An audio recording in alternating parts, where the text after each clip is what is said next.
the auditorium buzzed with excitement. Parents shuffled in their seats, graduates beamed in their gowns, and camera flashes flickered like stars across the room. Graduation day had finally arrived at Madison High, a day meant for celebration, accomplishment, and fresh starts. But for 17-year-old Zara Malik, it felt like a storm was gathering. Zara stood in the back row of the student line, clutching her clutch bag tightly, trying to calm the pounding in her chest. Her light pink dress, modest, handmade by her mother, hugged her frame with quiet elegance. It wasn't flashy, but it carried something far more valuable than a price tag: love, pride, and culture. Zara had moved to the United States from Karachi just 3 months ago. It had been a whirlwind: new language, new faces, new school. She had kept to herself, never seeking the spotlight, never asking for attention. But attention had found her anyway. From the very first week, she had been targeted by 3 of the most popular girls in school: Brielle, Madison, and Kenzie. They laughed at her accent, mocked her clothes, and called her names she pretended not to hear. No matter how kind or silent Zara remained, the bullying didn't stop. In fact, it worsened. The girls were relentless, constantly whispering when she walked by, shoving her books off desks, even spreading rumors that she was too poor to belong at their school. It all came to a head on this day. Graduation day.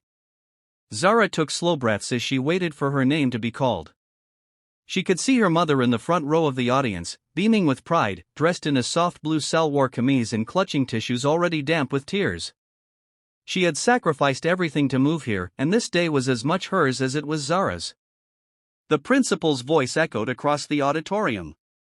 Zara Malik, graduating with honors. A small round of polite applause followed. Zara stepped forward slowly, her heart beating like a drum.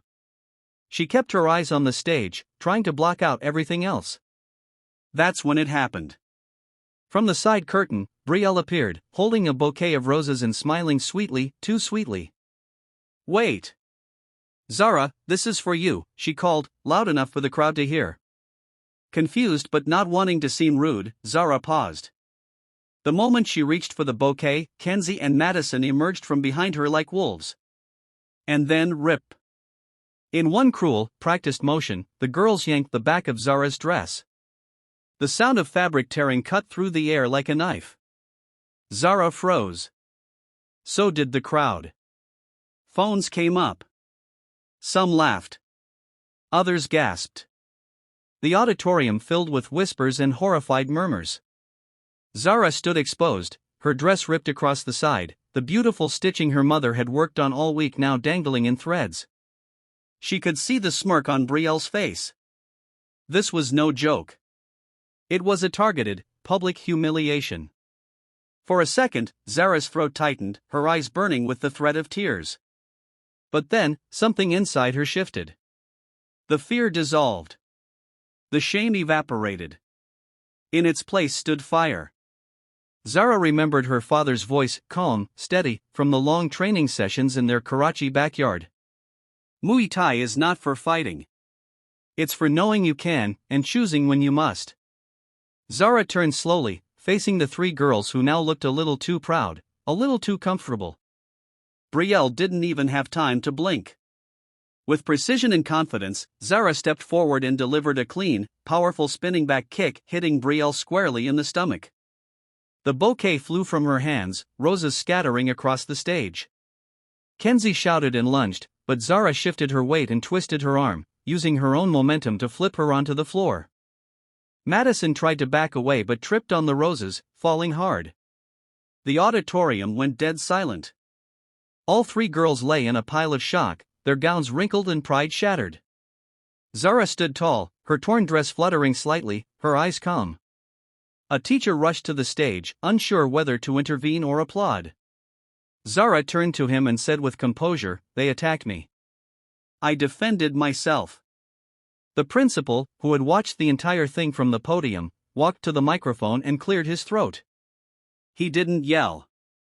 He didn't scold. Instead, he said, "Let this moment remind us all dignity cannot be torn.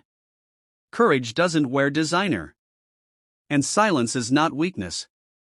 The crowd erupted. Not with confusion. With applause. Later, in the school office, the truth came out. Security footage showed everything. The prank had been planned. The girls had whispered about it all week. Witnesses came forward. Their laughter now worked against them. Brielle, Madison, and Kenzie were immediately barred from receiving their diplomas. Their names were removed from the valedictorian list. Parents tried to fight it, but the evidence was too strong. Meanwhile, Zara's story reached local news. A reporter from the county station interviewed her, and soon the video made its way online. Within days, #Zara the Warrior trended on TikTok, Twitter, and Instagram.